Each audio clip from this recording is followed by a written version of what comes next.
Hello, everyone. It is my great pleasure to introduce you Professor Vincent Tournat from Laboratoire d'Acoustique de l'Université du Mans, in France, which is a very active laboratory in acoustics and elastic metamaterials. And Vincent is a CNRS Research Director and the Director of Institut d'Acoustique Graduate School. And Vincent developed new methods for the study of nonlinear elastic and acoustic waves in metamaterials. Vincent, please, we are listening to you. Thank you. Thank you all for being here online, and special thanks to the organizers of this webinar series, Sebastian, Mohamed, and Bogdan, for inviting me. Before I get into this presentation on nonlinear waves and flexible elastic metamaterials, let me introduce the colleagues and friends with whom I have worked on these topics. So the results presented in this the following have been mostly obtained with the group of Katia Bertoldi in Harvard, including the key player Bolei Deng, but also in collaboration with Jordan Rane, who is now at UPenn with his group. And I'd like to mention also the colleagues and students with whom I interact on these topics now at Le Mans Acoustic Laboratory. Well, so this talk is about flexible waves, flexible metamaterials, and it is worth maybe precising what I mean by that. So flexible elastic metamaterials can be defined as architected materials that can strongly deform in a repeated or reversible manner. And in these slides, I show several examples of these materials that can be fabricated by different techniques. And first, this is a bistable auxetic material, which has the property of being stable in two different states. And that was fabricated by laser cutting of a rubber plate. We can use also direct 3D printing of soft elastomeric solids. And the techniques are now well advanced. I will talk about it later. For printing something like rotating square structures or bistable architectures showing local beam buckling, for instance. And finally, I want to mention that these materials can be downscaled using other processes such as self-assembly of nanoparticles or molecules, for instance. So these materials made of rotating units have been studied for their interesting properties, mechanical properties in particular, showing interesting deformation patterns, nonlinearity, multi-stability, or their auxetic character, negative Poisson ratio. In fact, as we will see in the following, the existence of local rotations, but also of local buckling of the beams, are the key ingredients to induce large deformation and nonlinearity in these systems. Here is a typical example of the quasi-static behavior of a flexible metamaterial. We observe, for instance, large deformation, large local deformation, and a highly nonlinear behavior in the stress-strain relationship. It starts first linear and goes with an inflection point here, which corresponds to the bucking point, where the square here start to rotate. Rotation is observed. And from this rather simple design, just holes in a rubber plate, you can get some very interesting properties. First, it is auxetic. If you compress it like this, it shrinks. So the Poisson ratio is negative. And of course, it's also highly nonlinear.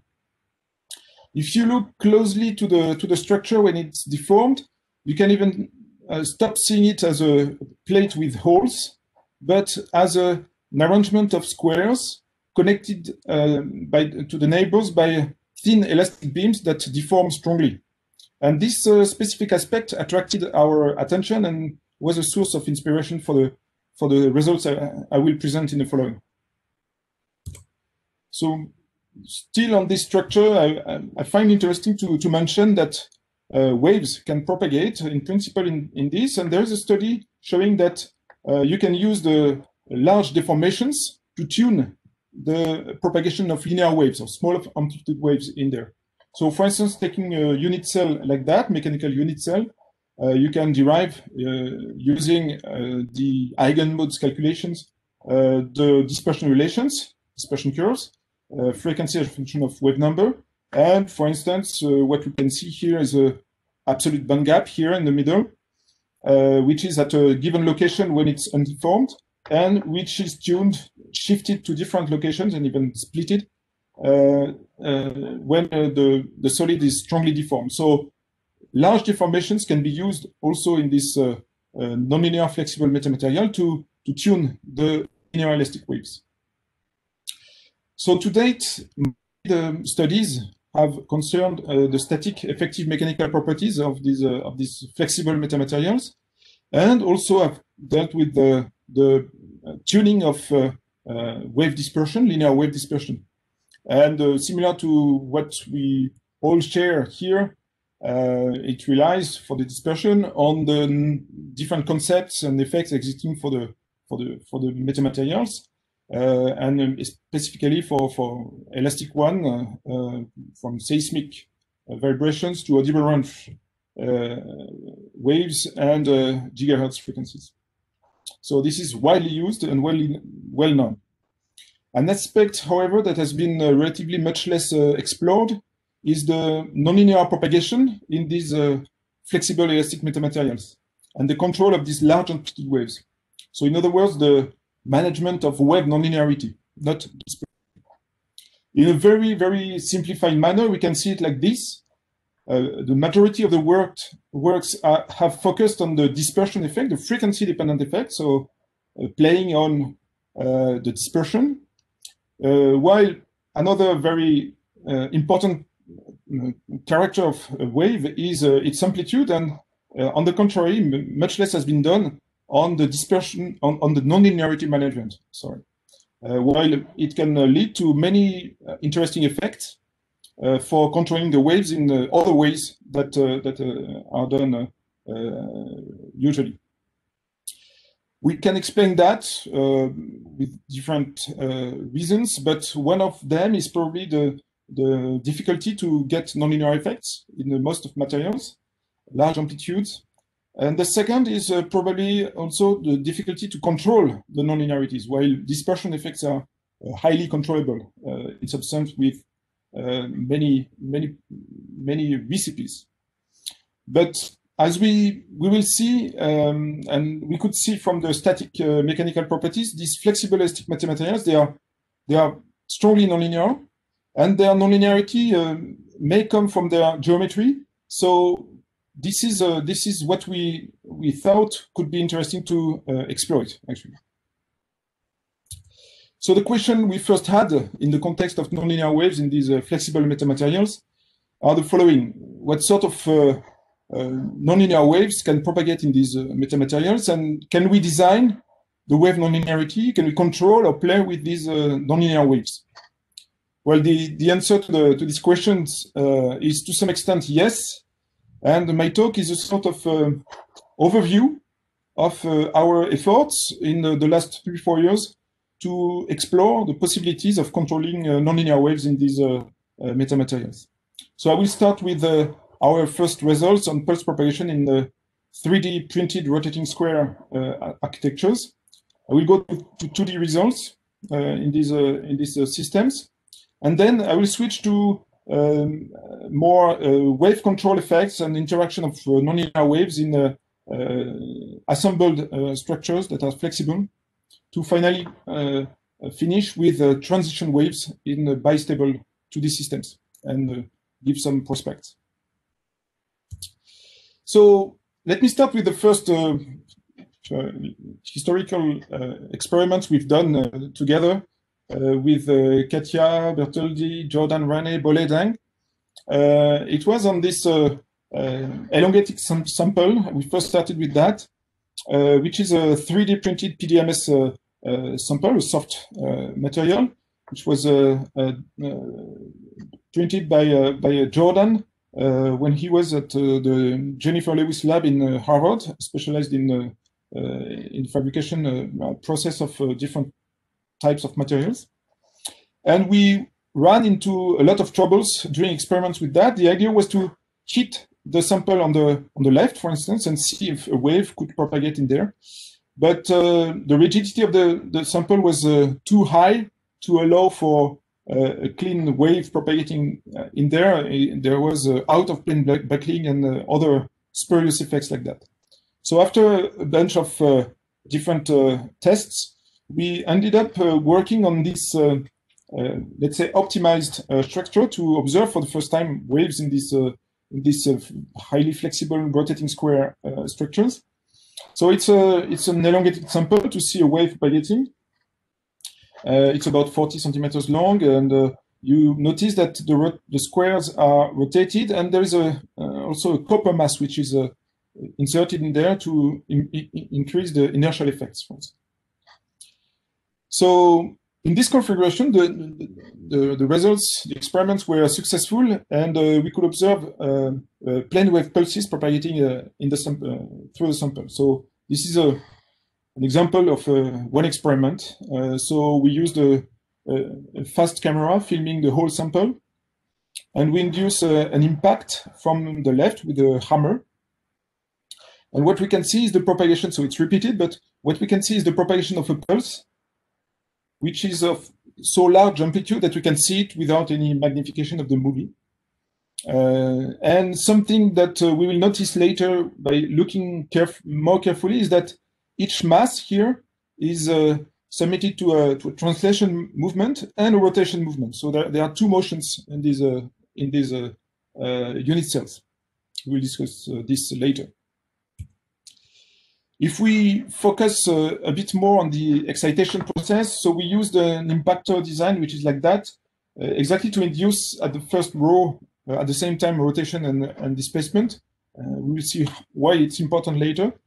But more important for the moment is that we can control the impact strength, the pulse, by two means, mainly. The impactor velocity, or the strength we put in the hammer, and also the initial gap that we set up between the impactor and this holder, actually. So we found out that the strength we put controls the velocity mostly, and the initial gap controls the amplitude of the displacement that is imposed. And so these are examples of different excitation signals that you can get. So this is the displacement here as a function of time. You can see different shapes of displacement. And by they are obtained by using digital image correlation of the movie, of course. And we can characterize this impulse by using two parameters, which are enough to characterize them quite cleanly. So the maximum displacement here, and the slope, initial slope, which corresponds to the velocity. So the displacement signals can be easily extracted. It's a bit harder for the rotations because they are small, and the number of pixels and so on is small for each unit. So we use mainly the displacement signals in the following. So what you have to just remember is that each impact can be characterized by two parameters, max displacement and max velocity. So here are two examples of extracted signals. The spatiotemporal signals, times versus distance, and the color scale for the displacement amplitude. They show the propagation of a front from the left to the right, then a reflection at the end of the sample, and so the signal is a bit killed after that. If we focus only on the first path, we can observe that the signal is rather conserving its shape, and it propagates at a constant velocity. It's a straight line here. So the same data is plotted differently here at different times as a function of distance, and this is the amplitude of the displacement. And we see that the front is propagating without changing much shape. So the question is, what are these pulses? Are they nonlinear? Can we model them? And this is what we started to work on at that time. So to do that, we derived the model, and I will describe it a bit in details, if you allow me, because this model will be used in the following for different systems. and I won't repeat it. It will be the same principle. So we first started with finite element analysis of such rotating square structures. And what we found out looking at the stress and the formation of these structures subject to uniaxial stress is that the deformations mostly occur at the hinges connecting the squares, and that the rest of the square is undeformed. Further, we can also say that when we apply a uniaxial stress, there are two motions for each particle, one translation and one rotation. So this guided the assumptions we made for deriving a model, and we started with that. We decided to model the metamaterial with a lump system made of rigid square masses connected by springs. The springs are at the same time a longitudinal spring and a bending one, restoring force for the rotation between two units. Each square has 2 degrees of freedom, one translation and one rotation, theta j. And the system is considered periodic, so that it allows all the assumptions later. And it's enough to derive the motion equations for a single mass, J. So at the end, this leads to a system of coupled nonlinear equations of motion that I will show later for the acceleration along U and the rotation acceleration. And it requires to collect all the forces and moments applied by the relative masses, relative movements of the masses connected to J mass. Okay, these are the discrete equations that we get with the following normalizations. So the time is normalized, the U displacement is normalized by the unit cell size, and so on. And you have these two equations of motion that are discrete. And very roughly, we can identify within these equations the classical motion equation for a chain of masses and springs, and the motion equation for a chain of linear coupled resonators, for instance, a chain of pendula coupled by the torsion of an elastic beam, low amplitude. And all the rest corresponds to coupling, nonlinear, and other dispersive terms of the problem. The most important point here, maybe, is that the nonlinearity of these equations comes from the sine and cosine functions that are all over the place and acting on the angle theta. So there is actually a clear physical meaning to this, which is that nonlinearity in this system comes from the rotations of the square masses. So this is a geometrical nonlinearity, like a pendulum, by opposition to intrinsic nonlinearity of the bulk material or the usual medium material coming from the microscopic stress-strain behavior. So it's important because it means that the metamaterial nonlinearity comes from its geometry and its design, its architecture, and not from the constitutive material nonlinear behavior.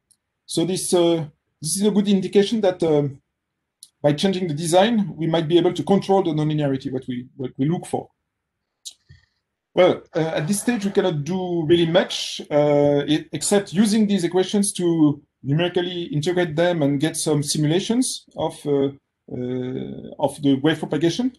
But doing more assumptions, we can play with them a bit, and we can go further. So, for instance, we can use the continuum limit, like using usual classical expansions for U and theta. We can also expand the sine and cosine nonlinear functions to get simpler functions and limit ourselves to the smallest amplitude. But by only retaining the dominant dispersion and nonlinear terms, we arrive to this system of coupled partial differential equations equivalent to the previous one in the continuum and small amplitude limit. Finally, to get a a solution which is traveling, propagating wave. We can use the traveling wave coordinate zeta with this retard time with c of velocity, and the system is changed into that. So we can still identify dispersion and nonlinear terms in this equation. And the interesting thing is that dispersion and nonlinearity come both from the displacement and the rotation. Displacement and rotation, so they are coupled, of course, with the previous equation. But their origin is also physically clear. They come at the same time from the periodic, the discreteness effect of the system, and from the resonances of related to the rotation, actually. So what we notice here is that we can integrate this first equation once, and using that we have a simple relation between theta and du over d zeta that we can substitute here in this equation, leading to this nonlinear Klein-Gordon equation with dispersion and nonlinearity. And this is an interesting equation because first, before going into that, its solutions, we can notice that the parameters of this equation are depending on the parameters of the model, the LUMP model, so which depend themselves on theta 0, for instance, which is a geometric parameter, or other parameter like inertial and elastic effects. So there are tuning opportunities to change the properties, dispersion and nonlinear properties of the system. So this equation I was saying is a very interesting equation because it's fully integrable, which means that it supports solitary wave solutions. And in particular, in this case, it supports vector solitary wave solutions. Vector because the solutions are composed of two components, theta and u, that are coupled together by the previous equation, coupling equation. And so they have a sort of polarization. So the solutions are in the form of hyperbolic secant and tangent hyperbolic, and have also constraints relating their width, amplitude, and speed. They have the shape of a bell shape pulse. So it's known as a soliton or solitary wave, and for those maybe who are not familiar with these types of waves, I have a simple slide to find that. So a soliton can be defined as a wave packet or a pulse propagating with a stable shape in a dispersive and nonlinear medium. So this is a very specific solution since in general, in a dispersive medium, a pulse is distorted because of the velocity depending on frequency. So different parts of the pulse do not propagate at the same speed. And similarly, in a nonlinear medium, velocity depends on the local amplitude of the wave, and this produces distortions, for instance, to shock wave, shock fronts.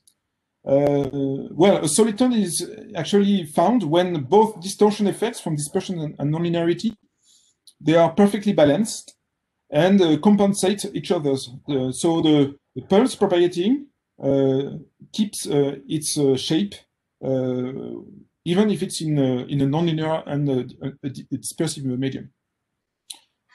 Such nonlinear wave solutions can be found for water waves, in optics, acoustics, quantum fields, and so on, and obtained from various interesting nonlinear equations.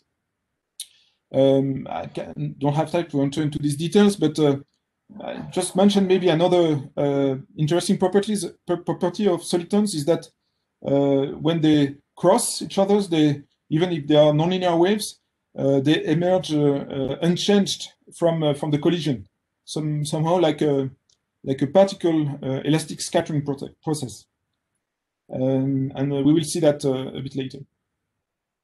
So we can, at this point, we have an analytical solution for this soliton. So you see the bell-shaped pulse for theta and the tangent hyperbolic for u, and we can compare the full numerical integration of the discrete system of motion equations to the analytical solution, and we observe a very good agreement. you have to remember that these 2 degrees of freedom are coupled and propagate at the same speed. So now that we have an analytical solution which fits well with the discrete simulation, we can also compare the discrete simulation of wave propagating in the system with the experiment. And this can be done by feeding the simulation with the experimental excitation signals.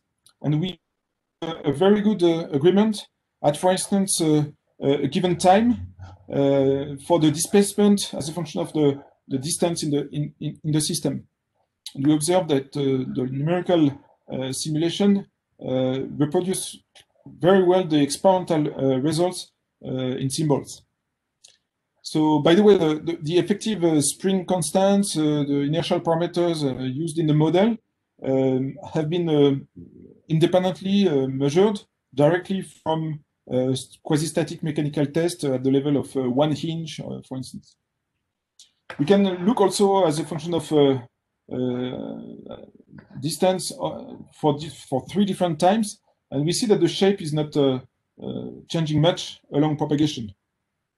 So this is a good indication that the analytical soliton solutions are actually observed. These solutions are observed also experimentally, but we can have a look a bit deeper at this. So, for instance, on this plot, which I will describe now, we have a summary of different experiments. Here we have the displacement of the pulses. Here we have the velocity of the pulses. So these are the 2 defining parameters for describing the shape of a signal. So a point here is a given signal.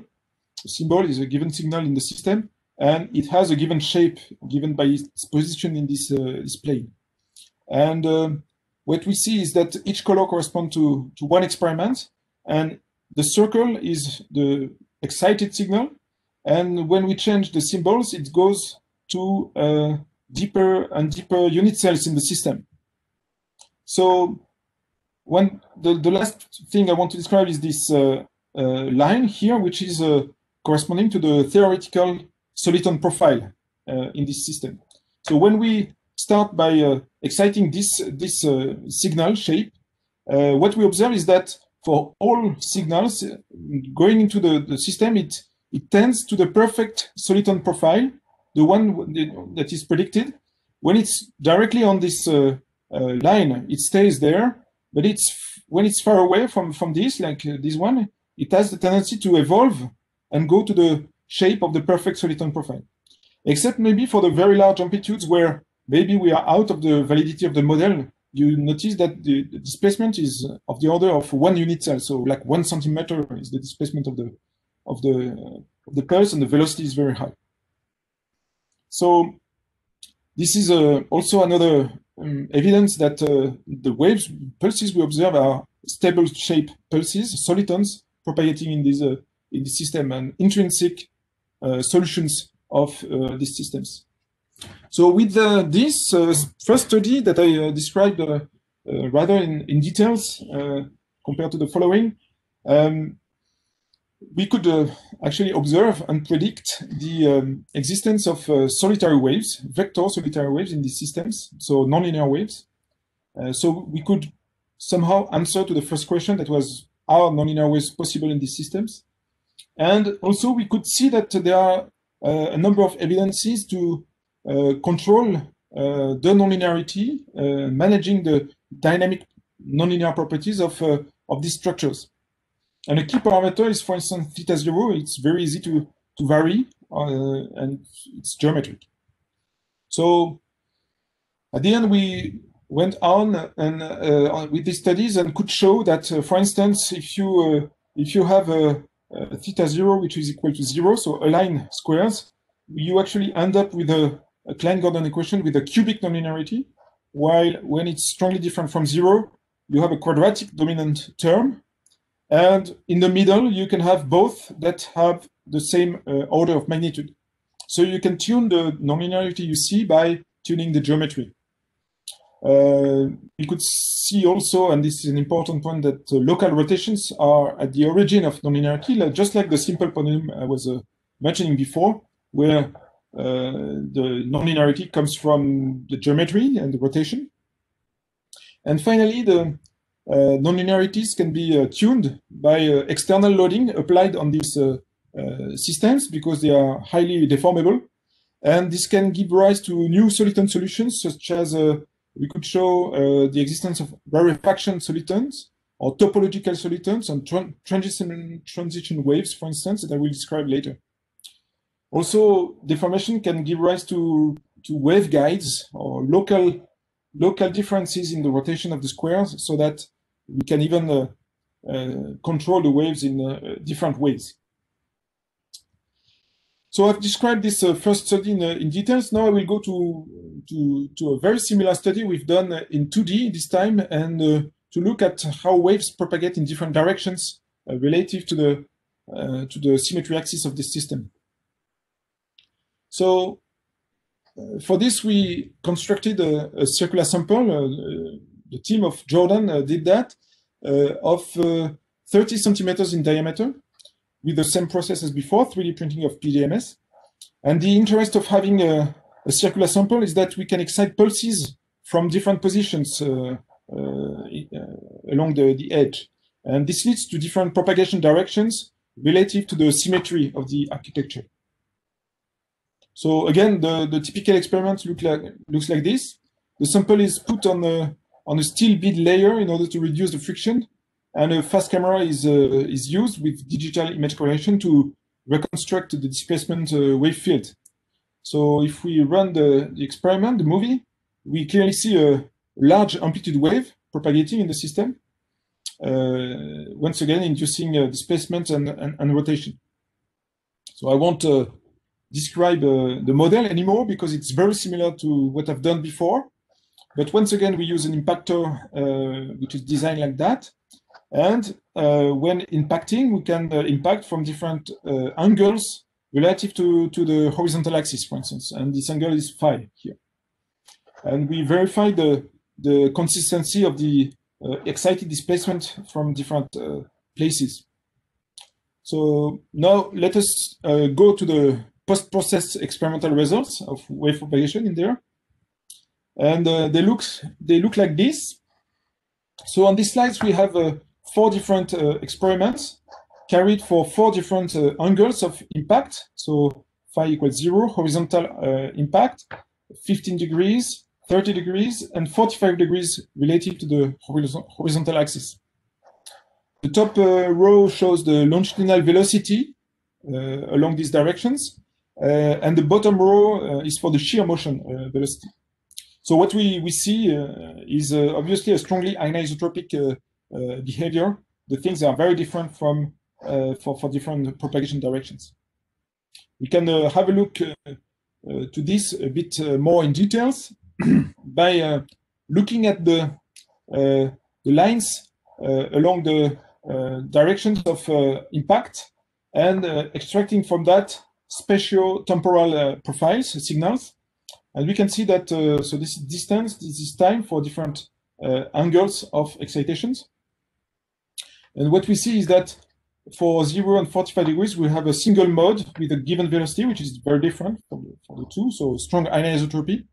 But also in the other angles, we have possibly different modes propagating. Out of these are out of the symmetry axis of the system. So we derived, once again, the model. I won't describe it. So this time we have actually 3 degrees of freedom because of different wave orientations. So 2 displacements for each mass and 1 rotation, which leads to 3 motion equations. Just to remember for the following, we have this phi angle, which is the angle of the main direction of propagation with the horizontal axis. That will change later. So using the same process as before, we can actually go to a nonlinear Klein-Gordon equation with quadratic and cubic terms, nonlinear terms, and a solution in the form of a soliton, which looks like this. So we have also coupling relations between the rotation and displacements, because this equation is only for the rotation. So these are coupled solutions, coupled waves. If we have a look to the shapes of these solutions, these are like this. So for instance, for phi equals 0, we have a single soliton solution involving 2 degrees of freedom, a displacement ux and a rotation theta, and uy is actually 0. We have a single mode also for phi equal 45 degrees, which is in agreement with the observations. But this time it's involving both displacement with the same amplitude. And for the, let's say, random orientation of the pulse, what we have is 2 solutions, 2 soliton solutions with 3 degrees of freedom coupled, and having different polarization in some sense.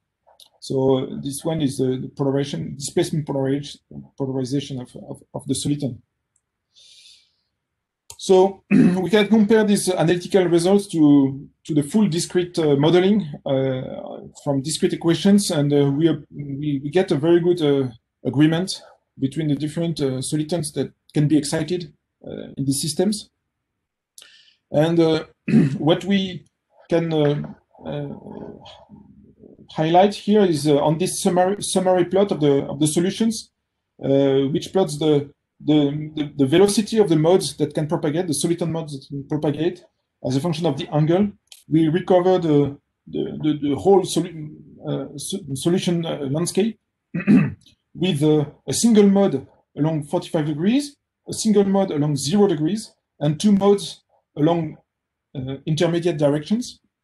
And you see that the polarization of these modes are different. The arrows are different. And the point from which they start, giving the velocity, are also different.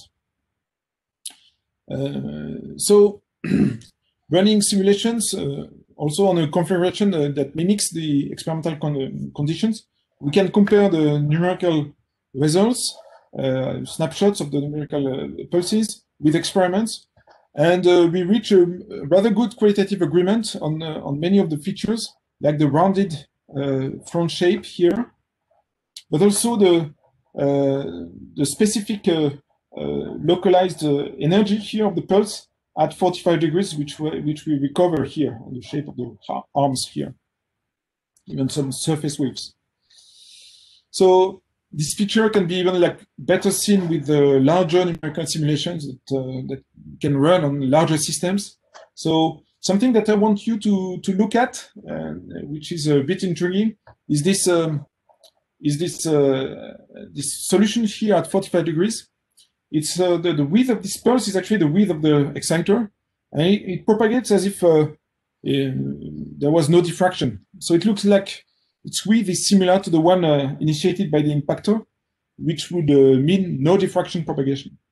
And this is interesting because it could mean that this pulse is a sound bullet or a spatio-temporal soliton. In other words, not only the dispersion, but also the diffraction is perfectly compensated in these solutions by nonlinearity. And this forms a stable pulse propagating in 2 dimensions without distortion. So what we did is to characterize the non-spreading character of this pulse by monitoring its width along propagation. And what we can see is that in experiments and simulation, at 45 degrees, the blue symbols here, square, the width is not changing with time or with propagation distance. So the width of the pulse is actually quite constant compared to the one in another direction. So this is a kind of experimental evidence of a sound bullet or an elastic bullet in these systems. So I will be less describing the details now, but just probably giving you a kind of view of how we can control these waves now that we have observed and highlighted in rotating square structures. And this is made easier by using assembled systems.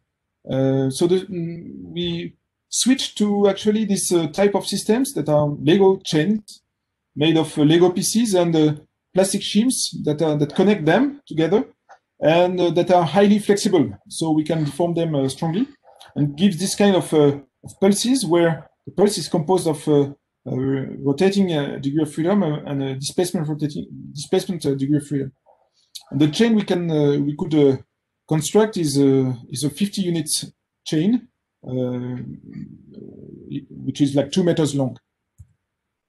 So the system is fully equivalent to the previous rotating square structure. We can see these masses, rigid masses, as squares actually connected by 4 or 3 here in this chain edges.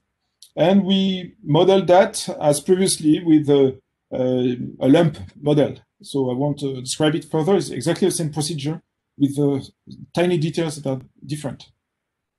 So this experiment is nice. I mean, you can see here the sample on the tabletop experiment. I mean, it's not even an experiment. It's taken with a cell phone, real time. So just to tell you that we get the similar Klein-Gordon equation, we verified the soliton nature of this pulse, and so on, but then we can play with it. So here is a clean experiment processed with digital image correlation, and this time we can track both the displacement and the angle, which is excited in the system and propagates with a rather constant amplitude. So to characterize it, we actually compare the signal at unit cell 40 and unit cell 2, and you see that they are rather similar. We can expect that at unit cell 2 it's not exactly the same because it's just close to the exciter. But we did this routinely with different amplitudes excited, and what we found is that some pulses seem to be conserving their shape upon propagation in the system, but some pulses don't. And we decided to look why it's the case. And to do that, we made several experiments and numerical simulations and compared. Here you have a defined parameter, which is the transmission on the amplitude of the found at the unit cell 40 compared to the unit cell 2, sorry. So it's supposed to be 1 if there is no shape change. And we did also a correlation coefficient between the two signals. And this as a function of the input amplitude. And what we see is that for large amplitudes, we have 1 here, not far from 1. Here we have also a correlation which is close to 1. But at low amplitudes, we don't have that. And below a threshold amplitude, actually, it seems that the solitons that we have are not able to propagate anymore. They distort and they are not soliton anymore.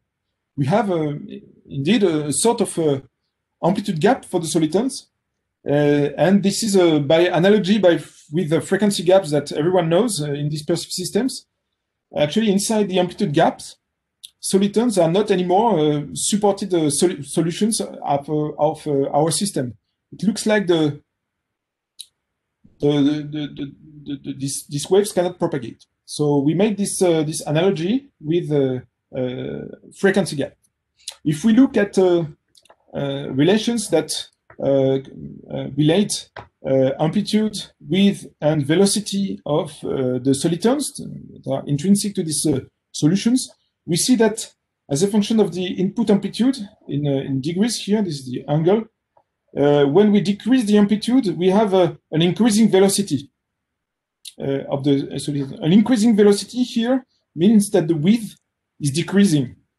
So when we decrease the amplitude, the width also decreases, which means that the dispersive effects have more chances to be strong with smaller width pulses. While the nonlinear effects will be also in contrary decreased. So nonlinear effect decrease and dispersion effect increase. So they cannot be balanced anymore when we go to low amplitudes actually. So this is one physical explanation of this amplitude gap, but also we can see in the equations that the coupling which is required for this vector LST soliton, the coupling between rotation and displacement, is also vanishing with the amplitude. So no coupling means maybe no vector elastic soliton solution.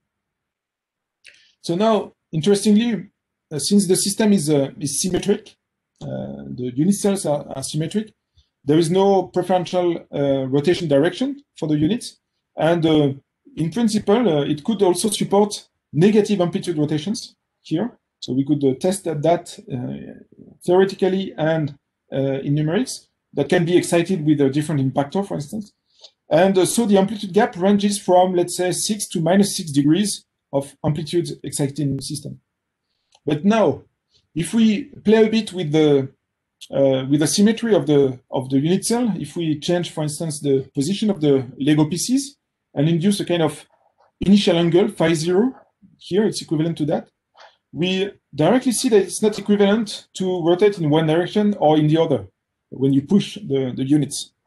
So this leads to an asymmetry in the unit cell. And this is interesting because we could test also the propagation in a chain with this asymmetry, given this asymmetry of phi 0 equal 5 degrees. So different geometry of the unit cell. And we could see that the amplitude gaps are actually shifted towards negative amplitudes. So here we could do few experiments with large negative amplitudes, and more experiments here.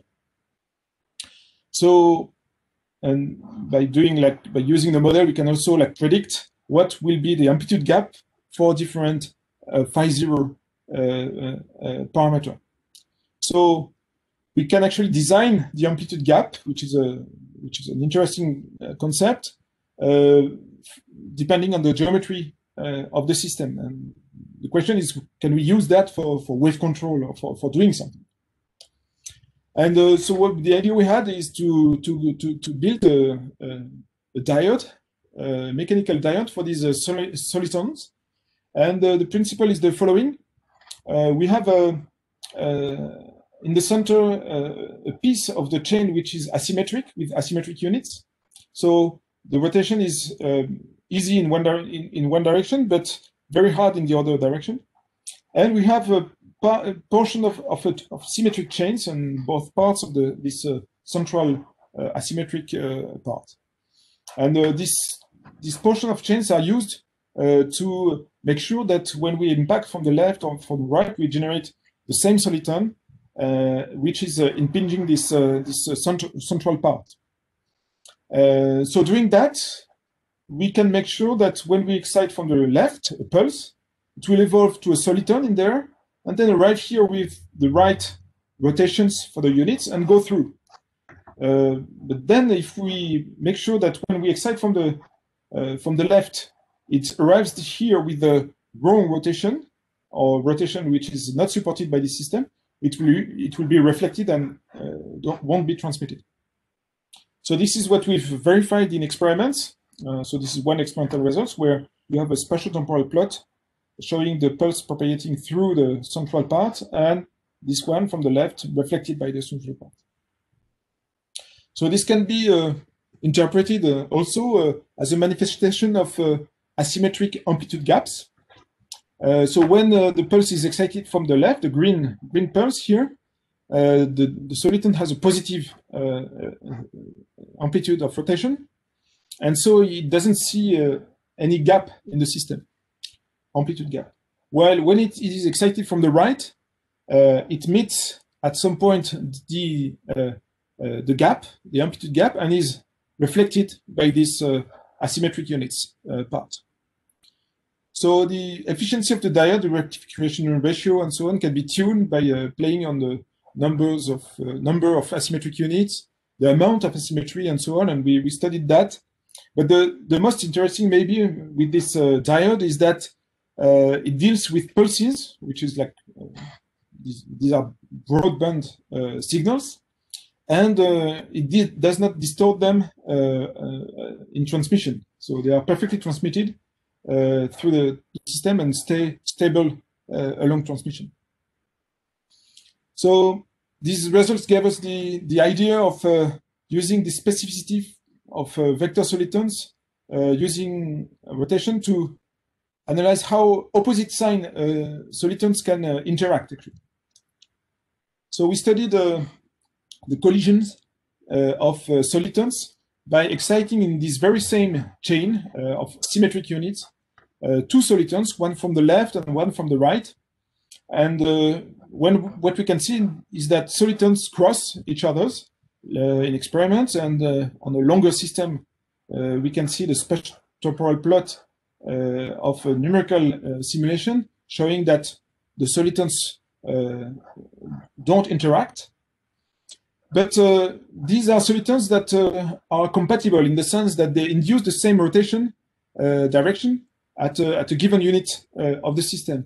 If we excite one of them with the opposite rotation direction, they will have a frustrated motion here, because one will tend to rotate the unit cell in one direction and the other in the other direction. So these solitons have, we can say that they have opposite amplitudes, signs.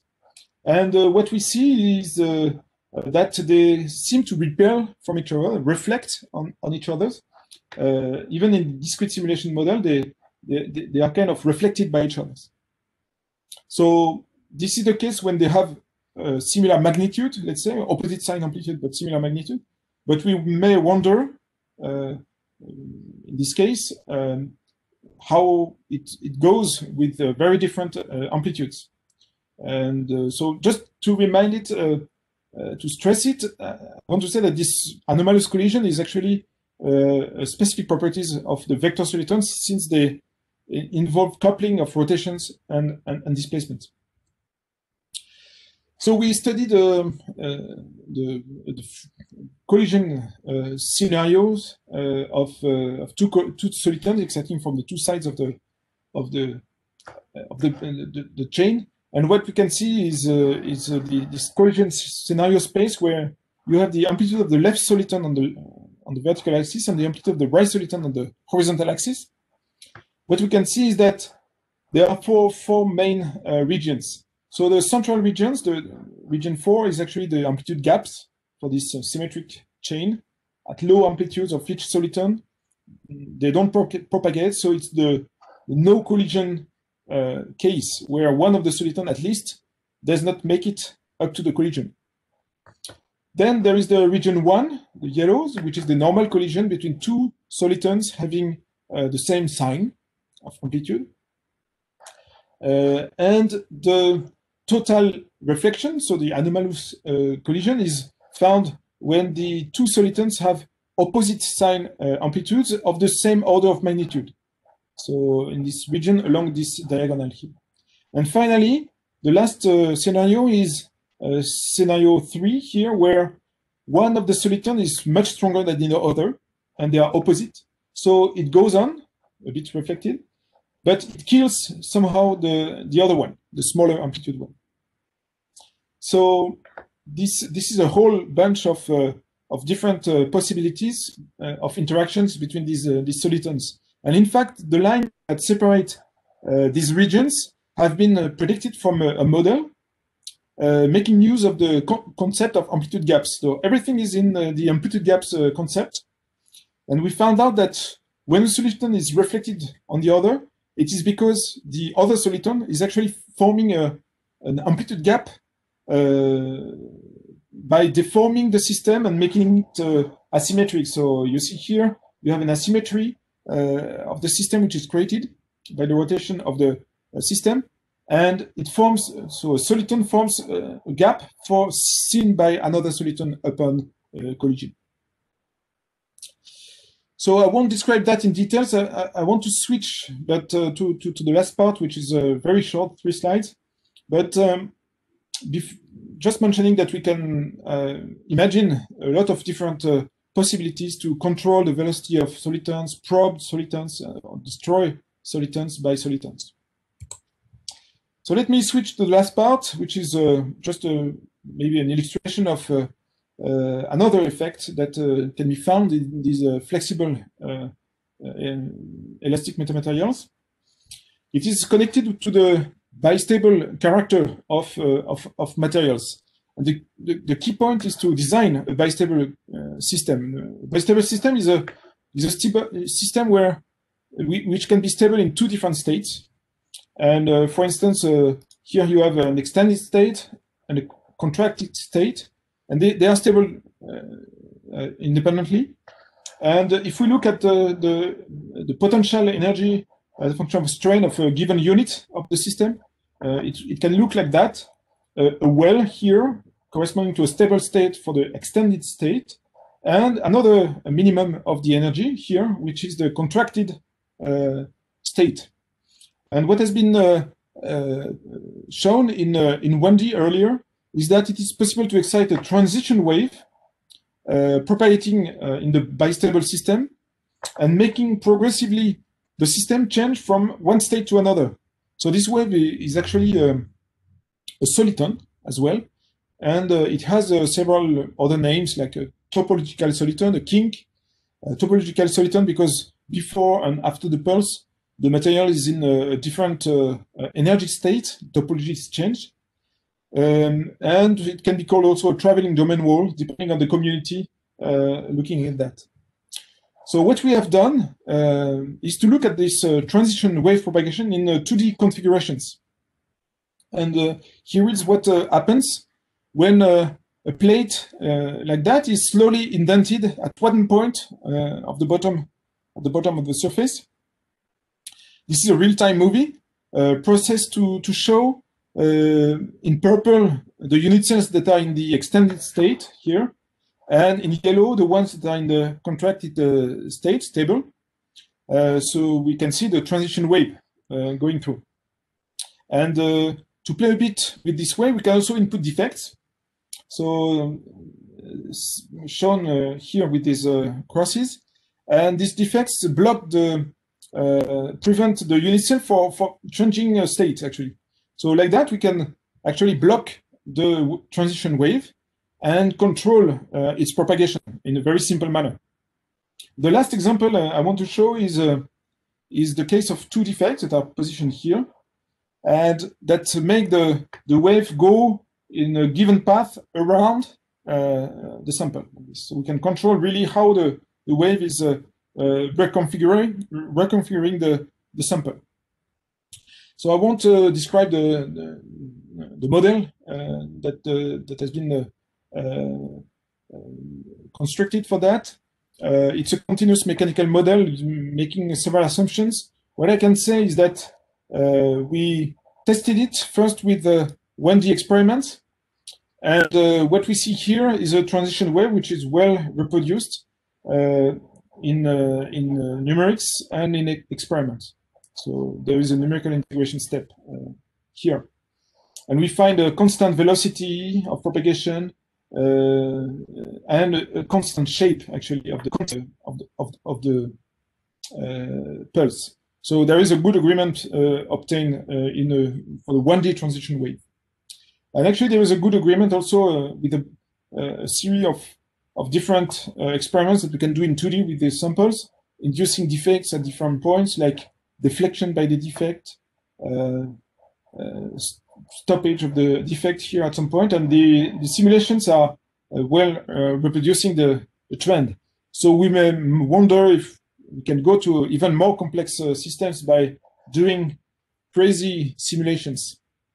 And so going crazy, we can, for instance, think of a beam like that, which is fixed here and free here, and we will trigger a transition wave here with several defects that are put in the beam. And you see that this makes these complex movements that could be used for actuation. Also, you could think of a very complex shape sample, heat here, and which would reconfigure the entire body, making it doing a sad face. But the interesting thing is that even from a small excitation at the one point of the system, you can trigger the wave that will reconfigure the whole system, because some elastic energy is stored in the system. So a tiny excitation can lead to a full reconfiguration of a metamaterial. And finally, we can also go 3D by programming transition waves in 3D tubes, for instance, 3D cylindrical tubes with different propagation that are depending on the specific design of the material at different points. Well, with this, I would like to conclude my talk. Just to summarize, we observed for the first time vector elastic solitons in these flexible elastic metamaterials. And we have shown that the wave nonlinearity can be managed in a rational manner using the LUMP models. And this opens many possibilities for nonlinear wave control, actually. And I want to remind also that by analogy to frequency gaps, we have discussed the concept of amplitude gaps for these nonlinear waves. And we have shown that they can be tuned or used for several control processes, like used in a diode or involved in the control of solitons by solitons. And finally, I described 2D waves in 2D bistable metamaterials, transition waves. We have seen that transition waves can propagate and can be useful for break configurations, actuation, locomotion of these objects.